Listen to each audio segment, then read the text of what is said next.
I guess. Okay. Bonjour à tous, je suis le professeur Aviva Toussal, médecin biologiste et chef de service du laboratoire d'hématologie et de la banque de sang de l'hôpital d'Al-Jam. On revient sur nos enseignements concernant le contrôle des processus. Donc ici, on va voir le contrôle qualité des procédures qualitatives et semi-quantitatives. Donc, à la fin de ce module, les participants seront en mesure de faire la différence entre les contrôles intégrés et les autres contrôles, de décrire comment utiliser les souches de contrôle pour le contrôle qualité en microbiologie, de discuter l'utilisation du contrôle qualité pour les colorants utilisés lors des examens microscopiques, et enfin de décrire les méthodes pour vérifier la performance des milieux microbiologiques. Alors ici, on va vous donner un scénario. Le scénario comme suit. Le laboratoire a fait une culture de Pseudomonas aeruginosa et identifiée. Et quelles mesures de contrôle qualité pouvez-vous utiliser pour confirmer que la souche a été bien identifiée? Alors, juste un rappel sur le système de gestion de la qualité, donc qui est constitué par les différents items que vous voyez ici au niveau de l'écran. Et notre enseignement porte en réalité sur le contrôle des processus. Et nous avons vu à l'introduction de ce contrôle des processus que ça concerne surtout l'étape analytique. L'étape pré-analytique n'est pas du tout concernée. Donc, c'est le contrôle qui va voir si l'étape analytique est effectuée correctement. Et on peut avoir des erreurs au cours de cette étape analytique qui concernent soit le système en lui-même, ça peut concerner également l'environnement dans lequel on effectue justement ces analyses. Et enfin, on peut avoir des erreurs qui émanent de l'opérateur, par exemple des erreurs de pipettage. Donc, le contrôle qualité va permettre de détecter l'ensemble de ces erreurs avant surtout de rendre le résultat et pour être sûr que le résultat qu'on est en train de rendre est un résultat qui est correct et qui est surtout fiable.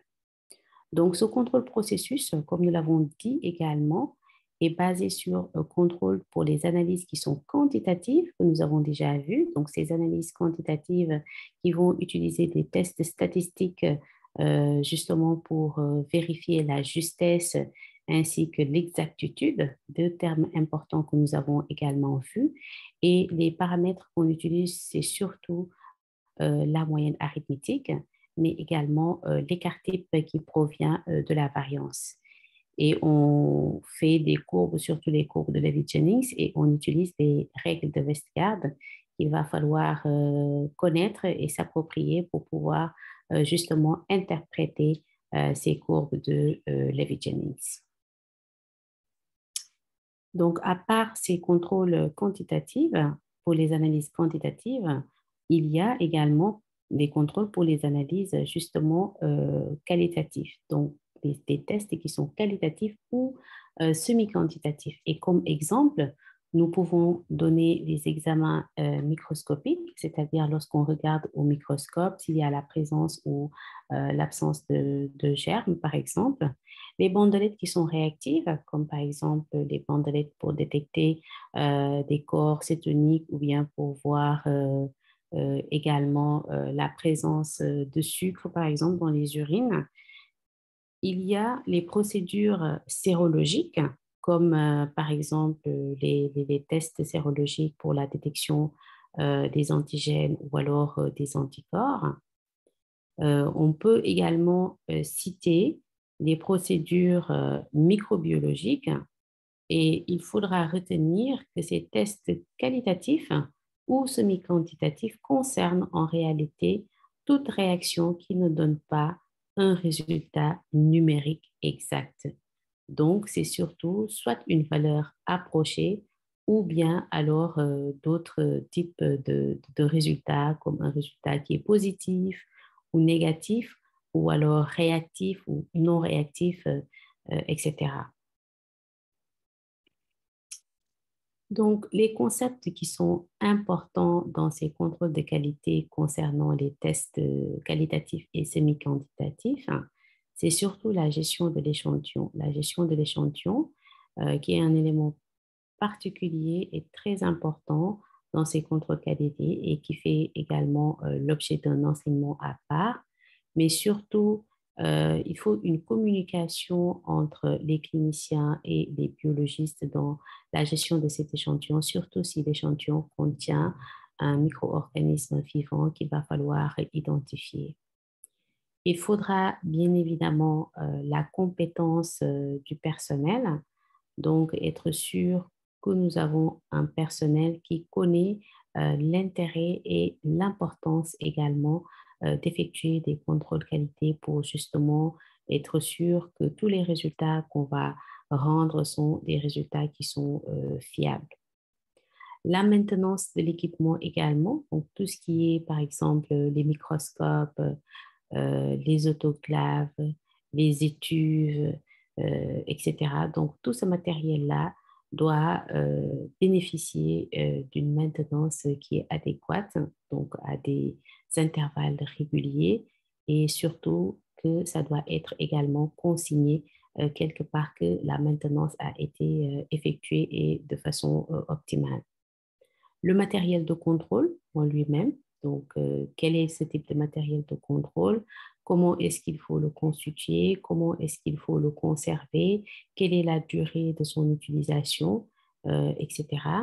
Il faut gérer également les colorants, les milieux de culture, les réactifs également, et ça, on va y revenir plus loin.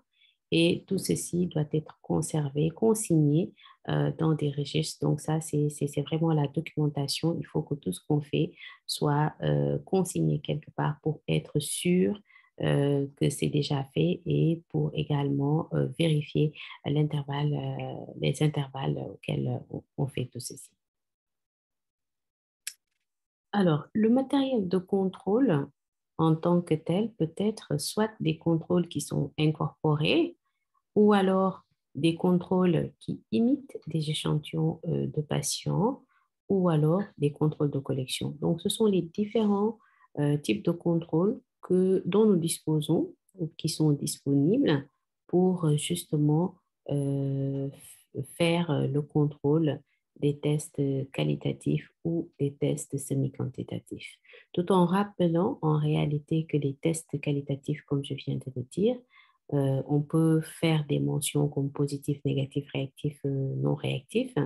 Et la différence entre les tests qualitatifs et les tests semi-quantitatifs, c'est que ces tests semi-quantitatifs, ils vont avoir surtout une valeur qui est approchée.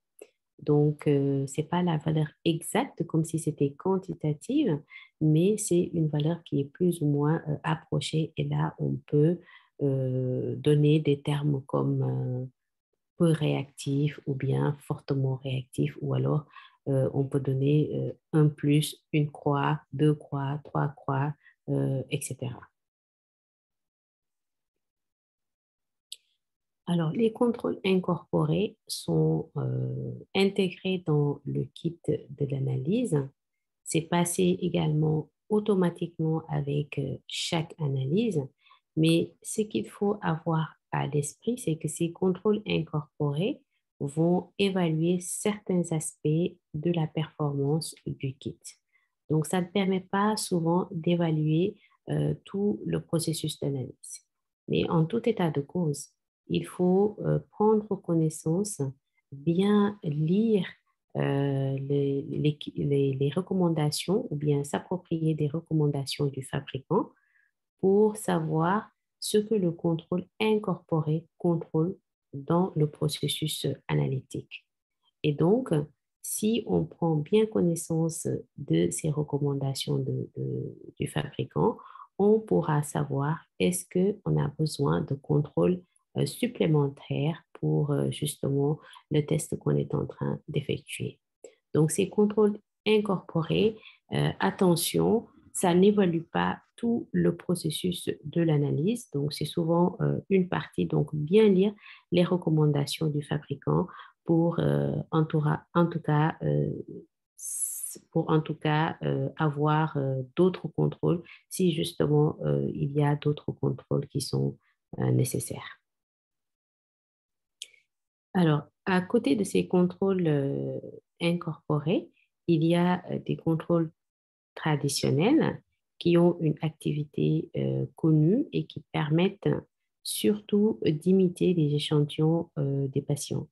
Cela permet ici d'évaluer l'intégrité de tout le système d'analyse. Donc, le terme imiter les échantillons du patient, c'est très important parce que ce sont des contrôles qui ont les mêmes caractéristiques que les échantillons. Point de vue coloration, point de vue consistance, point de vue turbidimétrie, etc. Donc, ça imite les échantillons de patients et ça permet également d'évaluer l'intégrité de tout le système d'analyse. Donc, concernant l'utilisation de ces contrôles traditionnels, c'est analysé comme les échantillons de patients et souvent, on utilise un contrôle qui est positif, donc avec une activité qui est connue ou alors qui ne réagit pas du tout, donc un contrôle qui est négatif. Il faudra inclure également un contrôle qui est faiblement positif, surtout pour les procédures qui sont immunologiques. Donc, le contrôle qui est faiblement positif va vous permettre également d'être sûr que vous allez, les résultats que vous allez obtenir et qui sont très peu positifs vont également vous donner de bons résultats qui sont reproductibles. Donc, il faudra choisir des contrôles qui sont positifs, qui sont proches des valeurs limites. C'est ce qu'on appelle les cutoffs pour être sûr justement que les résultats qui sont faiblement positifs également pourront être détectés. Il faudra inclure un contrôle pour contrôler également la phase d'extraction si cette phase d'extraction existe. Donc, les contrôles traditionnels, pour nous résumer, sont analysés en même temps que les échantillons. Il faudra utiliser des contrôles qui sont faiblement positifs, donc à la limite des valeurs seuil, c'est ce qu'on appelle des cutoffs, des valeurs limites, pour être sûr également que les échantillons faiblement positifs pourront être détectés. Donc, en plus des contrôles positifs et négatifs dont on dispose, il est préférable de disposer d'un contrôle qui est faiblement positif, proche des valeurs limites ou bien des cutoffs. Quelles sont les cultures de collection pour le contrôle de qualité? Ça peut être des souches de référence ou bien des souches qui sont préparées par le laboratoire qu'on appelle les souches maison. Les réactions sont prévisibles et il faudra également s'assurer que les milieux, les réactifs et les consommables fonctionnent effectivement comme prévu. Alors, les souches de référence peuvent avoir différentes origines. Donc, on peut avoir l'ATCC qui vient des États-Unis, donc quelques souches de référence. On a le NTCC qui est le National Type Culture Collection qui vient du Royaume-Uni. Et on a également la collection de l'Institut Pasteur, donc la souche de référence CIP qui provient de la France, de l'Institut Pasteur, donc de la France. Il est important également de savoir que les colorants, on doit en prendre soin.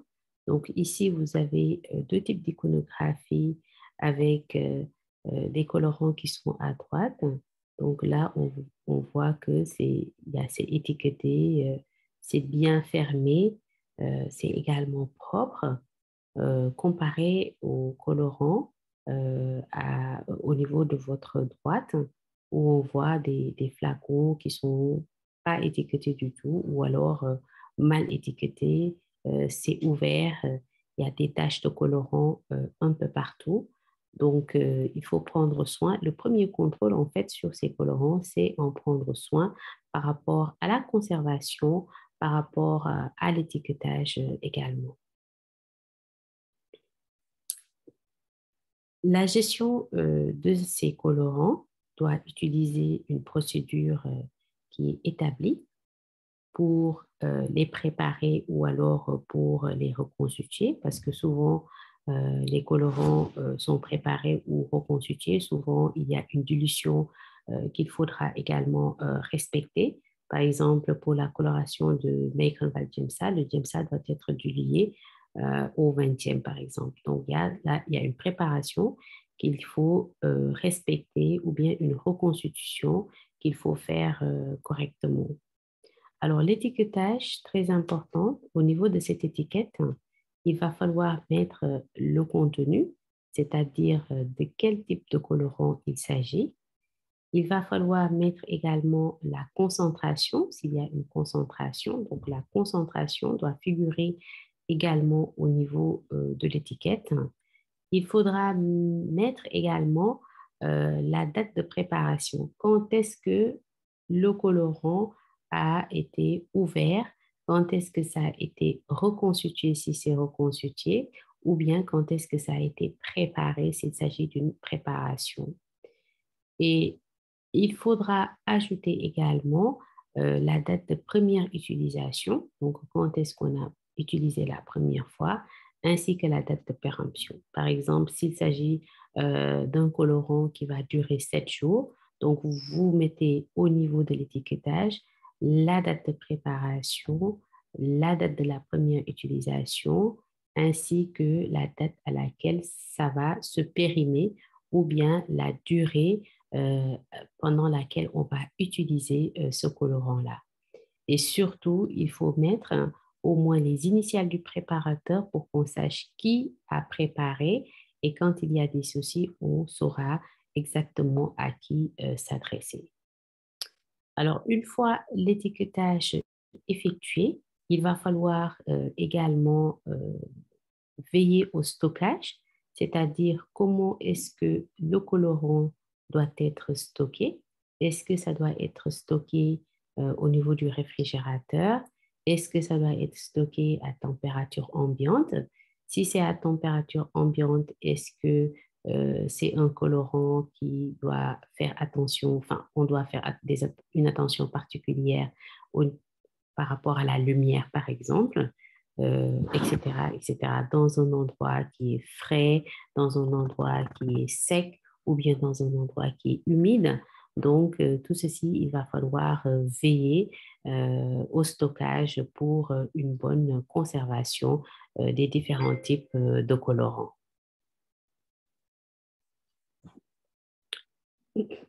Alors, le contrôle qualité des souches doit être approprié pour des souches particulières avec une vérification des micro-organismes qui sont connus. Il faut également analyser pour vérifier s'il y a des précipitations ou des cristaux. Et il faut également analyser si les contaminants, tels qu'il y a des contaminants tels que les bactéries, etc. Donc, il y a deux iconographies ici avec des colorations qui sont différentes. Au niveau de votre gauche, vous avez des colorants, la coloration de white qui est utilisée en hématologie, donc pour les cellules. Donc, la coloration de white, c'est surtout utilisé par les anglophones. Les francophones utilisent surtout la coloration du May Grunwald Gemsa. Donc, c'est Megan Valdezza ou la coloration de Wright, qui sont les deux colorations pour les analyses cytologiques en hématologie, donc pour les frottis sanguins. Et ce sont des colorants qui doivent vous permettre de voir les différents éléments figurés du sang, à savoir les globules rouges, les globules blancs, mais également les plaquettes. Et en plus de ces éléments figurés du sang, on doit également bien distinguer le contenu au niveau de ces cellules-là, c'est-à-dire s'il y a des granulations, s'il y a des inclusions cytoplasmiques également, ces colorants doivent bien distinguer cela. À votre droite, vous avez la coloration de Gram qui est utilisée également en microbiologie, spécialement en bactériologie, pour voir est-ce que vous avez quel type de micro-organisme vous avez déjà et est-ce qu'il y a une coloration de Gram qui est positive ou une coloration de Gram qui est négative.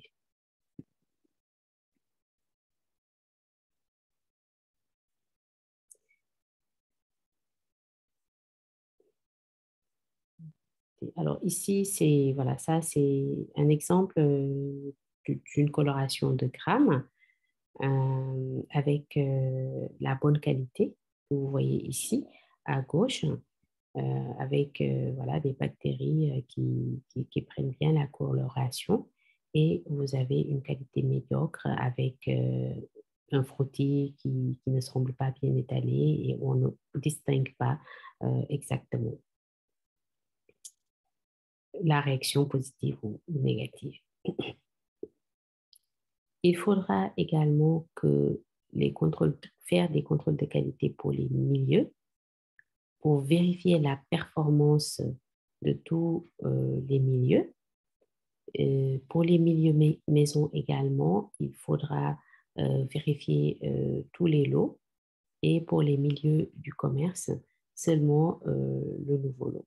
Donc ici, vous avez des milieux avec à gauche euh, l'absence de lactose et à droite la présence de lactose. Donc ça, c'est le contrôle de qualité McConaughey. Alors, il y a différents problèmes au niveau des milieux qu'il faut savoir éviter. Déjà, les milieux qui sont périmés ou bien des milieux qui sont déshydratés ou alors des milieux qui sont contaminés, comme vous le voyez au niveau de l'écran. Donc, la première boîte de pétri, on a l'impression que c'est complètement déshydraté, c'est sec et on voit également au niveau de la deuxième boîte de pétri que s'il y a une contamination. Alors, le sang humain, attention, ça ne devrait pas être utilisé pour plusieurs raisons. Il y a trop de variations entre les lots, effectivement. On peut avoir des substances inhibitrices, comme par exemple quelqu'un qui était sous antibiotiques, donc y compris les antibiotiques.